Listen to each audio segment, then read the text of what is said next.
بسم الله الرحمن الرحيم الحمد لله رب العالمين والعاقبة للمتقين والجنة للموعدين والصلاة والسلام على خير خلقه وأشرف الأنبياء والمرسلين سيد الأولين والآخرين شفيع المذنبين رحمة للعالمين أبي القاسم محمد مصطفى محمد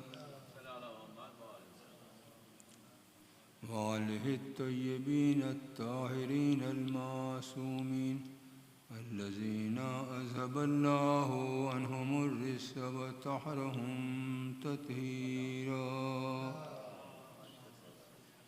ولعنة الله على أعدائهم أجمعين أما بعد رب اشرح لي صدري ويسر لي أمري واحلل عقدة من لساني يفقهوا قولي ربنا تقبل منا إنك أنت السميع العليم قال إمام حسين عليه السلام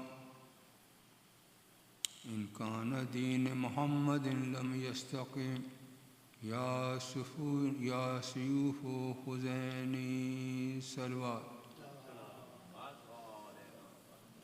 معزز سامعین the narration which I recited from Imam Hussain alayhi salam, he said, In kana deen Muhammadin lam yastaqim illa biqatli ya siyufu khuzaini. That in case if deen Muhammad, if Islam cannot survive except by giving my life, then all the swords of the world come and kill me into pieces. And Islam must survive, and I am ready to give my life for the protection of Islam. So this is the gist of the reason for why Imam Hussain was standing up and was defending the Islam. It is not a fight between two tribes or any other reason. It was the fight for the protection and survival of Islam. Because soon before the demise of the Prophet, the worldly people, the Quraysh and their likes, they got together and they decided that the power must not be transferred to the family of the Prophet. They didn't want to continue the divine ways. The religion of Islam is not the man-made religion. It is a divine religion revealed by Allah subhanahu wa ta'ala. And the Quraysh didn't want to continue that way. So they opposed the Holy Prophet right at the time of before his death. And they said this, Inna rajula yahjar. This man, the Holy Prophet, has lost his mind. We don't need anything from him. Hasbuna kitabullah. For us, book of Allah is enough. We don't need the sunnah of the Prophet. We do not need the itra of the Prophet. Ahl-Bayt Muhammad. Quran is enough for us. And they made a lot of noise in the house of the Prophet. So Allah's Messenger has to ask them to leave his company. That was the only occasion when these people were removed from the Holy Prophet's presence. They are those people who have been who've been prevented then that they cannot enter in the presence of the Prophet because what they were saying is totally wrong. For Islam, you need both the things, Kitabullah as well as the Itrat-e Rasul. Without them, we cannot remain as a divine religion. But these people, after occupying the power, they change it to the worldly religion, like any other power, like any other, whether it is today's power or past. So they start making the decision not based on the Quran, not based on the Sunnah of the Prophet, but on their own whim. So much so that the first Khalifa, he collected the ahadith of the Prophet. He asked the people of Medina that bring all the Prophet, whoever has any hadith of the Prophet, they should bring it. And when the people brought the hadith, then he burned it.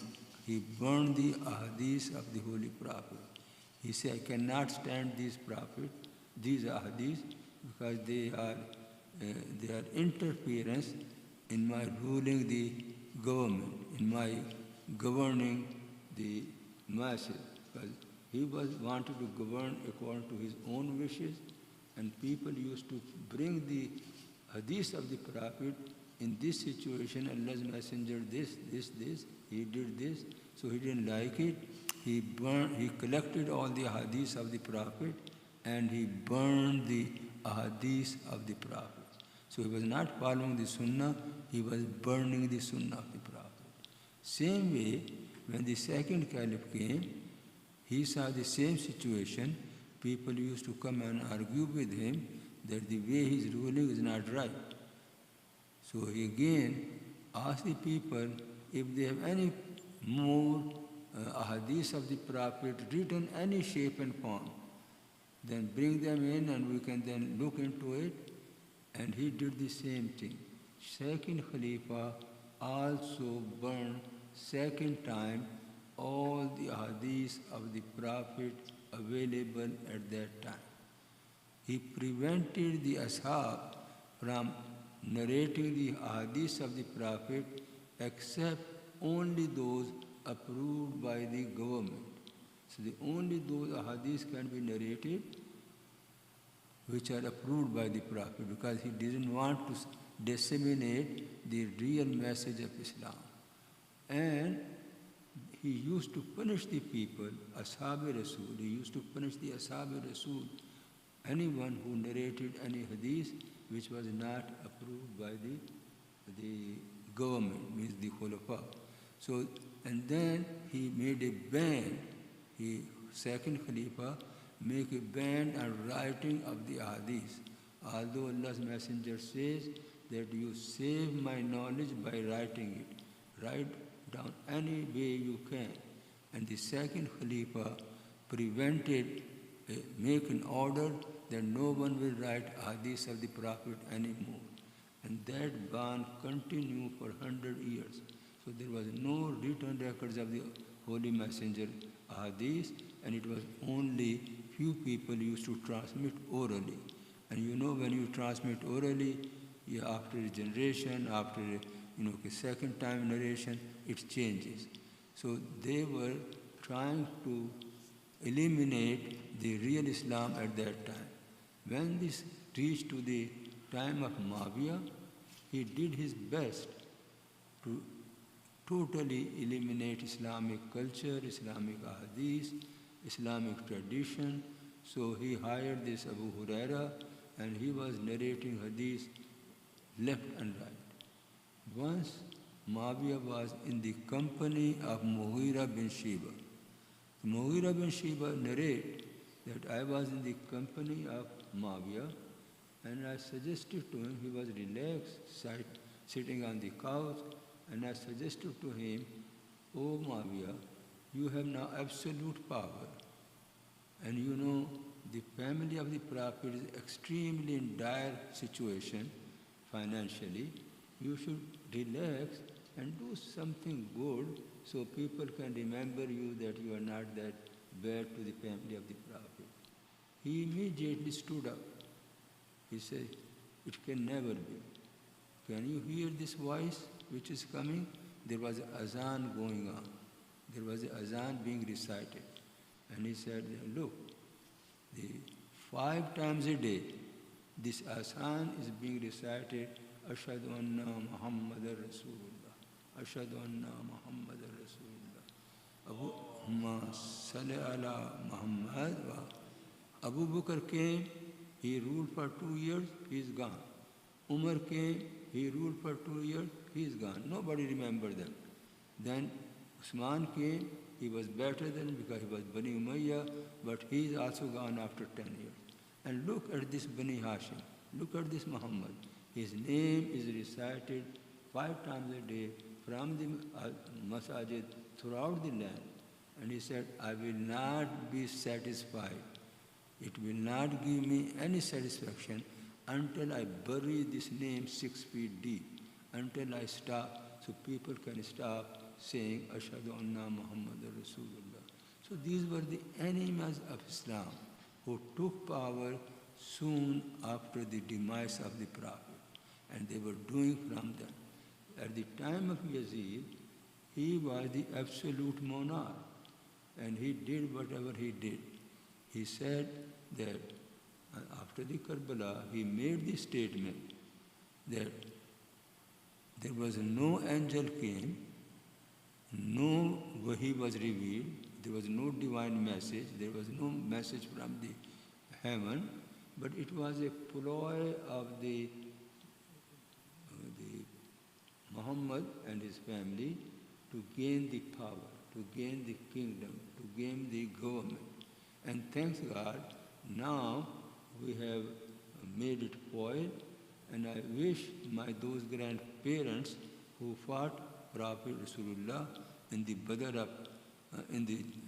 of Badr, and they were eliminated. I wish they would have been here today.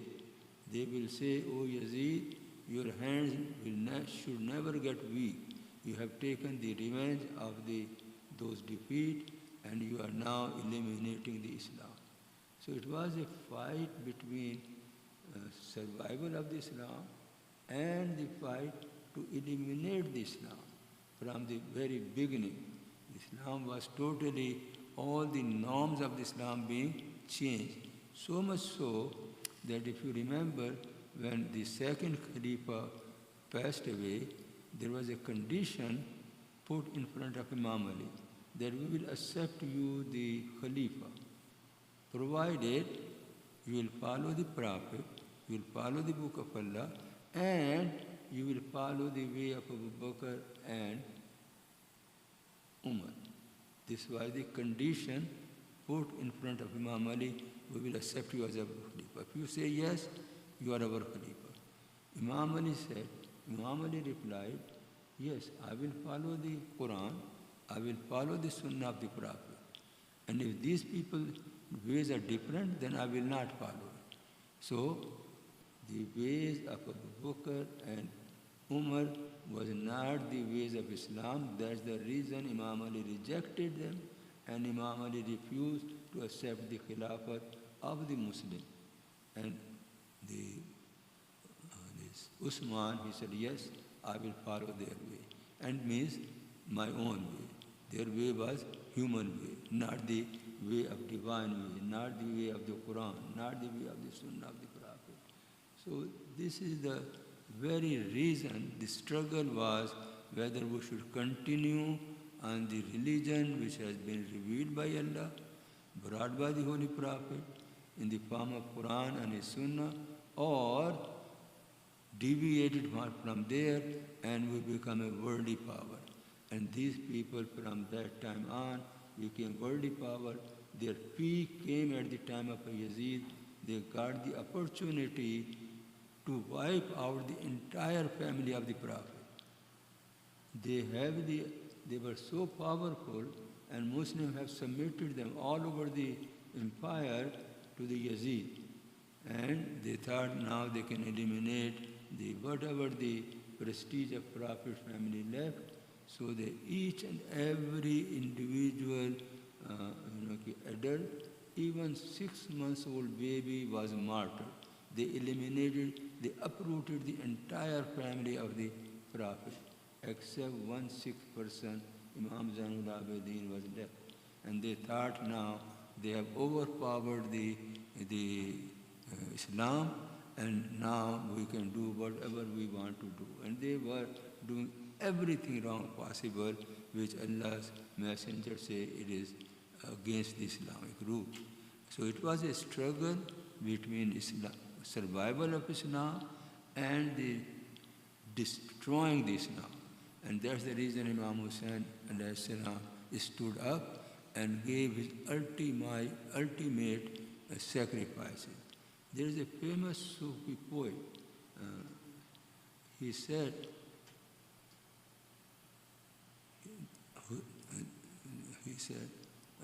Deen ast Hussain, Deen Pana ast Hussain.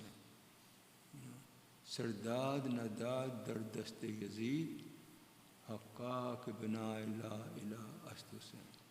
Hussain is the Deen. Hussain is the protection of the Deen. He did not bow down. He did not give his hand in the hand of Yazid in obedience. Rather, he gave his head. And because of that, he is the foundation of the religion. Haqqa ke bina la ilaha ast Hussain. There is another famous poet, Allama Iqbal. He said in Persian, Behre haq dar khako khoon ghalti da ast. Behre haq dar khako khoon ghalti da ast. Haqqa ke bina la ilaha gardi da ast. Imam Hussain gave his life. He was wounded. He was put into this sand, everything, and he was martyred, but he protected Islam. He is the Bina la ilaha.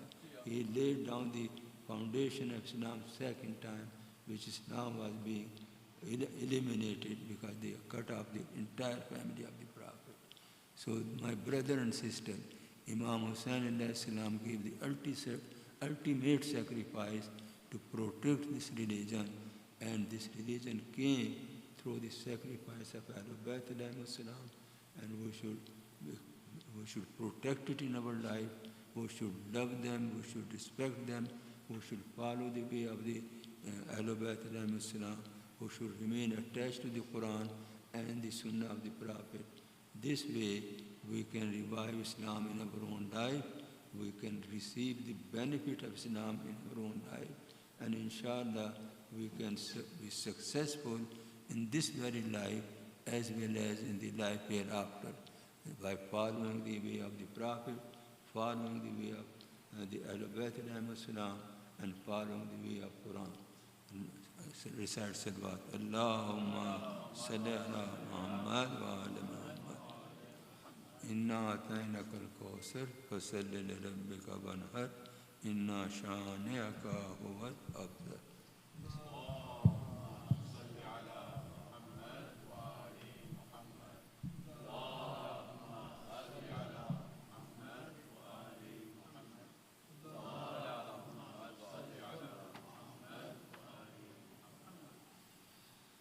بسم الله الرحمن الرحيم الحمد لله الذي لا إله إلا هو الحليم الكريم غافر الذنب وقابل التوب وهو الغفور الرحيم سبحان من سبقت رحمته غضبه وبسط اليدين بالرحمة سبحان من لم يكلف نفسا إلا دون وسعها وعفى عن السيئات ولم يجار بها سبحان من لا يزداد على معاصي العباد إلا كرما وجودا وعلى كثرة الذنوب إلا عفوا وصفا نشهد أن لا إله إلا هو العطوف على العباد بجوده والأوعد على المذنبين بحلمه ونشهد أن محمدا نبيه وحبيبه سيد المرسلين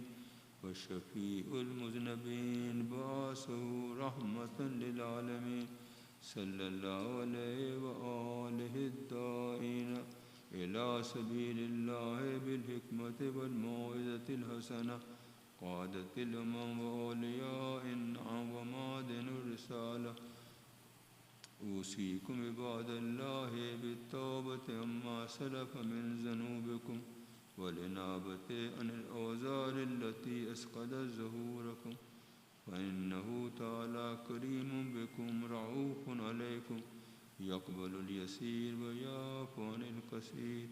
وقال الله تعالى وقوله الحق توبوا إلى الله توبة نصوحا عسى ربكم أن يكفر عنكم سيئاتكم ويدخلكم جنات تجري من تحتها الأنهار.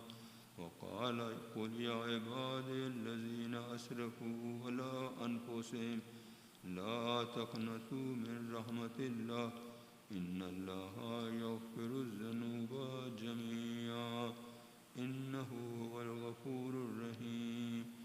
إن الله وملائكته يصلون على النبي يا أيها الذين آمنوا صلوا عليه وسلموا تسليما.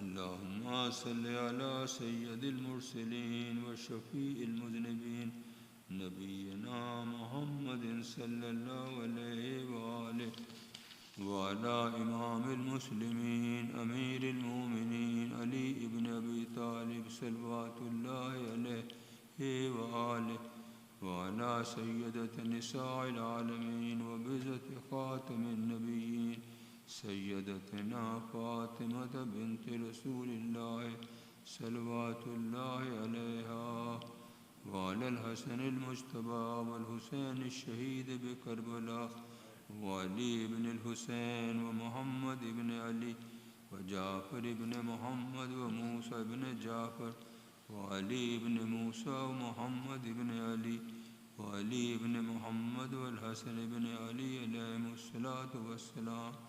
اللهم صل على مولانا صاحب الزمان ماهر آثار البدع والطغيان هادم بنية الشرك والنفاق حاسد فروع البغي والشقاق. اللهم أجل فرجه واسهل مخرجه وكل ناظرنا بنظرة منا إليه واجعلنا من المستشهدين بين يديه وتفضل على أمرائنا المؤمنين بمزيد التوفيقات وزياد الإقبال وعلو الدرجات. اللهم افعل بنا ما أنت أهله ولا تفعل بنا ما نحن أهله بجاه محمد وآله المعصومين صلوات الله عليهم أجمعين. اللهم اجعلنا ممن يذكر فتنفعه الذكرى. إن الله يأمر بالعدل والإحسان وإيتاء ذي القربى وينهى عن الفحشاء والمنكر والبغي يعظكم لعلكم